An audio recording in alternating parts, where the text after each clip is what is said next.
An undercover CEO goes to order at his own restaurant, stops cold when he hears two boys behind him. Michael Luciano loved his restaurant, Luciano's Bistro.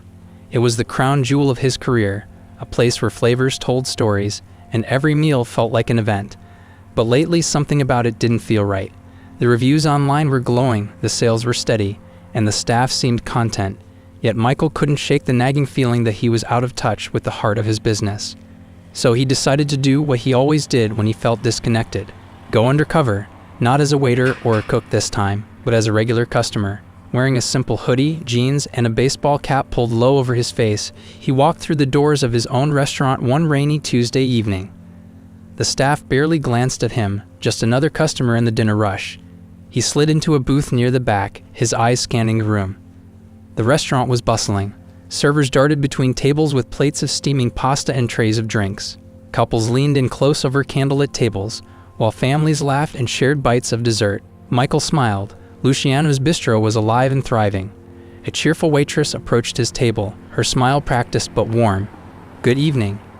Can I start you off with something to drink?" "Water's fine," Michael said, keeping his voice casual. He didn't want to risk being recognized just yet. "And, give me a few minutes to look over the menu." The waitress nodded and left, and Michael opened the menu he knew by heart. But his focus wasn't on the dishes, it was on the chatter around him. This was his chance to hear unfiltered opinions, to see his restaurant through the eyes of the people who mattered most, his customers. Just as he started to relax, he heard voices from the booth directly behind him. Two boys, their hushed tones catching his attention. "Do you think we'll even see him?" one boy whispered. His voice was high and anxious, like he wasn't used to being sneaky. "I don't know," the second boy replied, his tone sharper. "But Mom said this is the place. She said he comes here all the time." Michael's ears perked up. Who were they talking about? He kept his head down, pretending to study the menu, but his attention was fully on the boys. "What if we get caught?" the first boy asked nervously. "We're not even supposed to be here." "We won't get caught," the second boy snapped. "We just need to figure out who he is." Michael frowned. Who could they be looking for? His first instinct was to dismiss it as kids being curious, maybe looking for a local celebrity. But their voices carried an urgency that didn't sit right with him. "Mom said it's his fault everything went wrong," the second boy continued. "She said if it weren't for him, we wouldn't be living like this." Michael stiffened, his heart pounding. His fault? He forced himself to stay still, but his hands gripped the menu tightly. The words were too close, too pointed. Who were they talking about? The waitress returned with his water, breaking his focus. "Ready to order?" she asked brightly. Michael hesitated, glancing over the menu he wasn't really reading. I'll just have the house special." "Great choice," she said, jotting it down before disappearing again. As soon as she left, Michael leaned slightly to the side, trying to catch more of the boys' conversation without drawing attention to himself. "Mom said he ruined her life," the second boy muttered, "that he took everything from her." "Do you think he'll even care?" the first boy whispered. "Like, if we tell him?" "I don't know," the second boy replied, his voice hard. "But I want to see him. I want to see the guy who made us lose everything." Michael's stomach churned. The boys' words hit him like a blow. They weren't talking about some random person. They were talking about someone they blamed for their mother's suffering. And the way they spoke with such raw bitterness sent a chill down his spine. Were they talking about him? It didn't make sense. Michael prided himself on running his business with integrity. Sure, he'd had to make tough decisions over the years, firing employees who underperformed, negotiating hard with suppliers, but nothing that would warrant this kind of accusation. Would it? The boys' voices dropped lower, making it harder to hear. Frustrated, Michael decided he couldn't just sit there anymore. He had to know what they were talking about. But how? Confronting them directly seemed risky. If they really were talking about him, revealing his identity could escalate the situation. But if he stayed quiet, he might never get answers. He took a deep breath and glanced toward the booth behind him. The boys were young, no older than 13 or 14. One had a mop of curly hair peeking out from under a hoodie, while the other wore a baseball cap pulled low over his face. They looked nervous, glancing around as if they expected someone to throw them out at any moment. Michael's mind raced. Should he call over the waitress and ask her about them? Should he follow them when they left? Or should he simply turn around and ask them outright who they were looking for? Before he could decide, the boy in the hoodie leaned closer to his companion. "We just need to wait a little longer," he said. If he's here, we'll know. Mom said he wouldn't hide. Michael's breath caught. Wouldn't hide. The words felt like a challenge, a direct accusation. He suddenly felt exposed, as if they could see right through his disguise. What had he done to their mother? And why did they seem so sure that he was the man they were looking for? Michael didn't know the answers yet, but one thing was clear: his quiet undercover visit had turned into something far more complicated, and he couldn't walk away from it now. End of Section 1. Section 2. Michael's pulse quickened. His quiet undercover visit had transformed into something far more personal, and he needed answers. The boy's words gnawed at him, each one sharper than the last. Mom said he ruined her life, took everything from her. Who was their mother? What connection did she have to him? Deciding he couldn't just sit and wonder, Michael subtly adjusted his cap, stood up, and walked toward the counter near the kitchen. From there, he could observe the boys without being obvious. As he waited for his food, he motioned for the waitress who had served him. "Hey," he said, keeping his tone casual. "Those two boys in the back, do they come here often?" The waitress glanced over her shoulder, then shook her head. "No, I don't think I've seen them before." "Why? Are they causing trouble?" "No, nothing like that," Michael said quickly, "just curious." The waitress shrugged and walked away, leaving Michael alone with his thoughts. The boys didn't look like troublemakers, but their whispers suggested they were here for something or someone. And the more he replayed their words in his head, the more certain he became they were talking about him. Returning to his booth, Michael sat down and turned his attention back to the boys. They were still deep in conversation, their voices low but intense. "I just want to know why," the boy in the hoodie said. "Why he did it. Mom never tells us the full story." The boy in the cap hesitated. "What if it's not him? What if we got the wrong guy?" "It's him," the first boy insisted. "Mom showed me his picture. It's definitely him." Michael's breath caught. "They've seen my picture?" His chest tightened as memories from years ago began bubbling to the surface. Faces, names, moments blurred together in his mind, but nothing stood out. Who could their mother be? And what had she told them about him? Unable to contain his curiosity any longer, Michael decided to take a direct approach. He stood, took a deep breath, and walked toward the boys' booth. As he approached, they both tensed, their wide eyes darting up to meet his. "Hey," Michael said gently, sliding his hands into his pockets to appear non-threatening. "I couldn't help but notice you two seem a little uneasy. Is everything all right?" The boy in the hoodie straightened, his face hardening. "We're fine." Michael nodded, pretending not to notice the edge in the boy's voice. "That's good. I just thought, well, you mentioned someone earlier. Someone who might be here. Are you looking for someone?" The boys exchanged a glance. The one in the cap fidgeted nervously, while the boy in the hoodie squared his shoulders. "Why do you care?" he asked, his tone defensive. Michael hesitated. How do I handle this without giving myself away? He decided to tread carefully. "I just thought maybe I could help. If you're looking for someone, I might know them." The boy in the hoodie narrowed his eyes, studying Michael's face. Then, as if something clicked, his expression shifted. "Wait a second," he said slowly. You look familiar." Michael's heart sank. He forced a small laugh. "A lot of people say that. I must have one of those faces." "No," the boy insisted, his voice rising. "You're him. You're Michael Luciano." The second boy gasped, his face pale. "Are you serious? Is it really him?"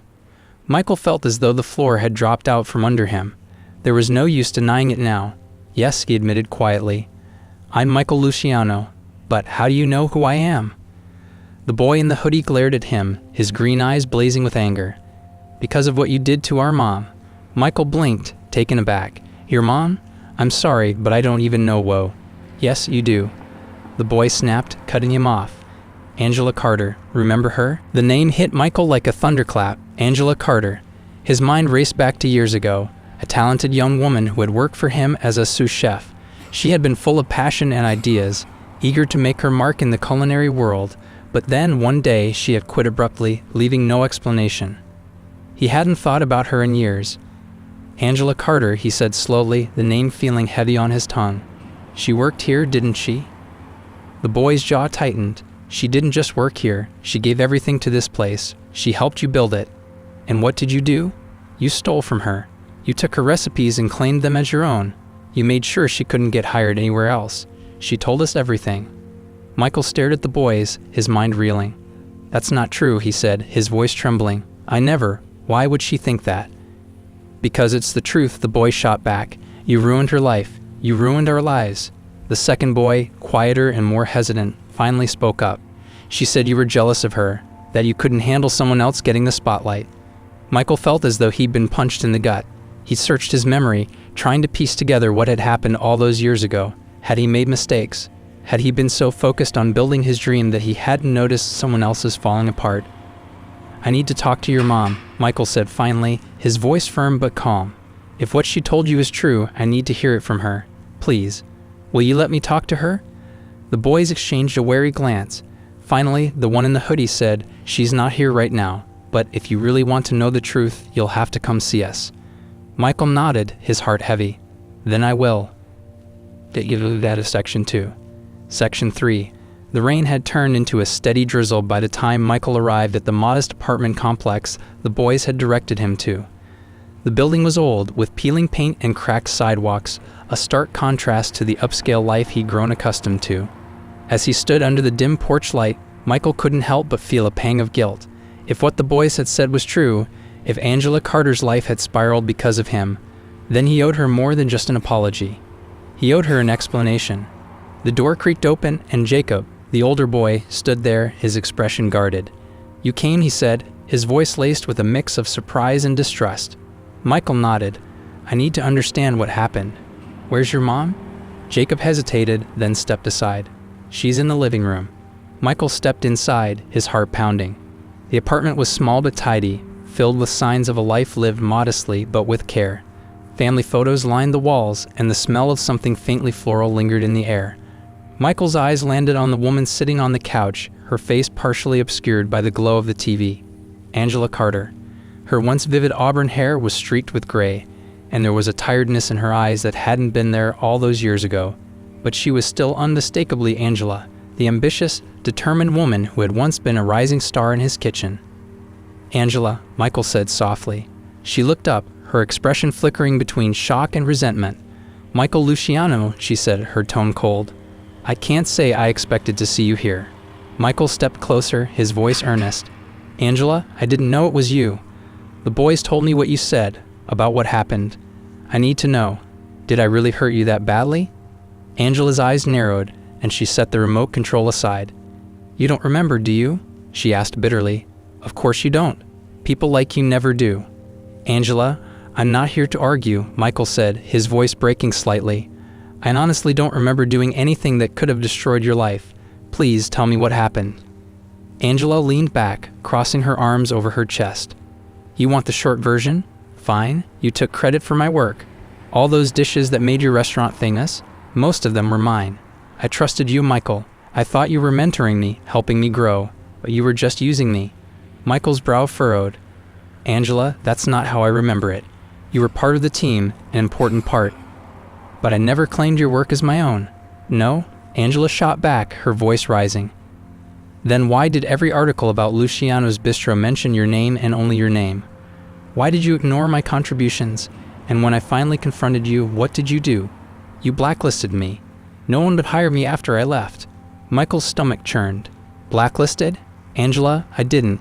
I would never. Yes, you did, she said, her voice trembling with anger. I tried to get jobs at every major restaurant in the city, and every time I was turned away. It was like someone had put a mark on my name. I had to leave the industry entirely.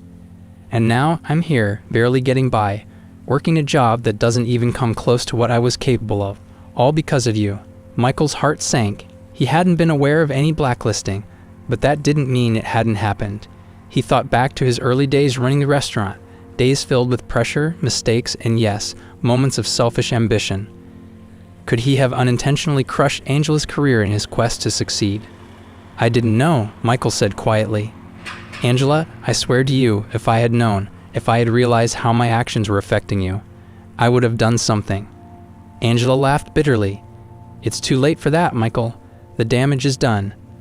The room fell silent, the weight of her words hanging between them. Michael glanced at the boys, who were watching from the hallway, their expressions a mix of anger and confusion. He turned back to Angela, his resolve hardening. It's not too late, he said firmly. I can't undo the past, but I can try to make things right now. Angela, you're an incredible chef. If you're willing, I'd like to offer you a position at Luciano's Bistro, a senior position, with the credit and recognition you deserve." Angela's eyes widened, and for a moment she looked vulnerable, caught off guard by the offer. But then her expression hardened again. "You think you can just buy my forgiveness with a job?" she asked, her voice shaking. "No," Michael said, shaking his head. "This isn't about buying forgiveness. It's about giving you the opportunity you should have had from the start. I can't erase what I did, Angela, but I want to help you get back to doing what you love. You don't have to forgive me, but please at least think about it." Angela stared at him, her emotions warring on her face.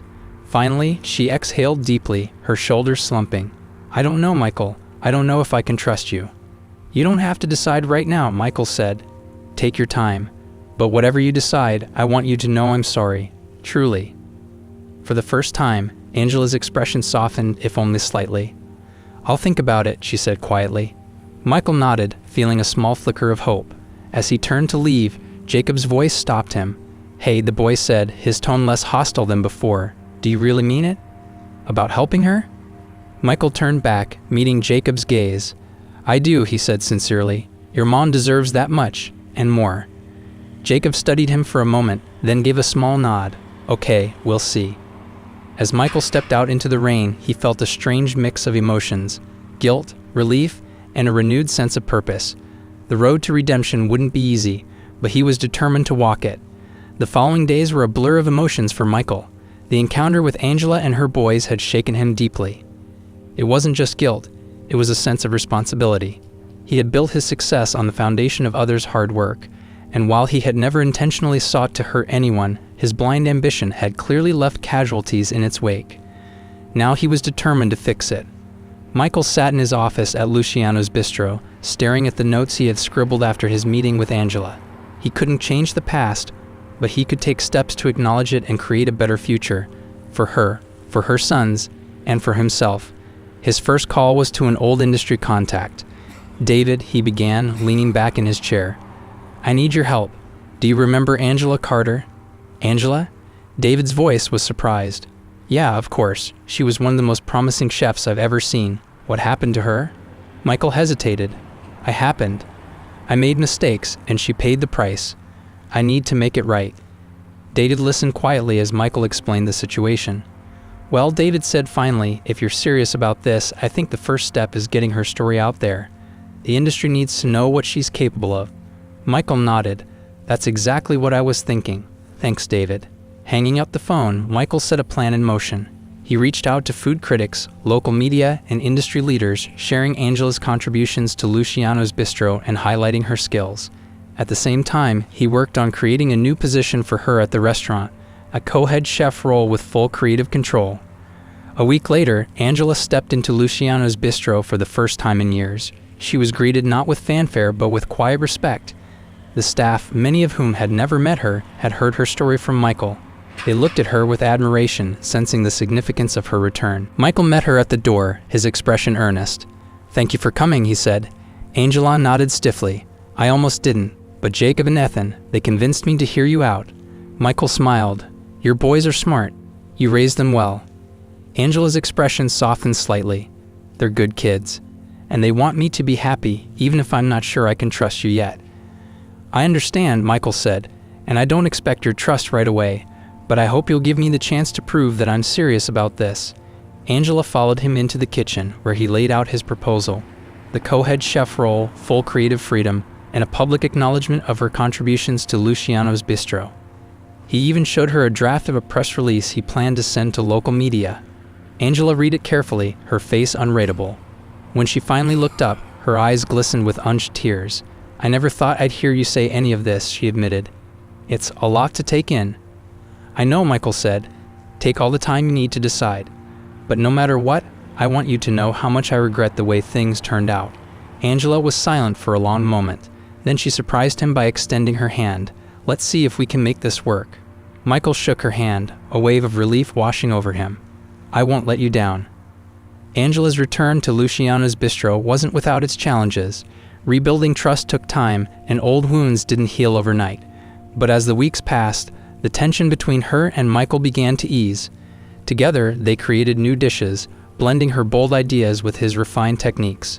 The restaurant thrived, garnering praise for its innovative menu and the collaboration between its two head chefs. One evening, as the restaurant buzzed with activity, Michael stepped into the kitchen to find Angela standing by the stove, a small smile playing on her lips. "What's so funny?" he asked. Angela glanced at him, her smile growing. "I was just thinking about how far we've come. If you told me a month ago that I'd be back here, working with you, I wouldn't have believed it." Michael chuckled. "Honestly, neither would I, but I'm glad you're here. The place feels complete now." Angela nodded, her expression thoughtful. "It's not perfect, but it's a start."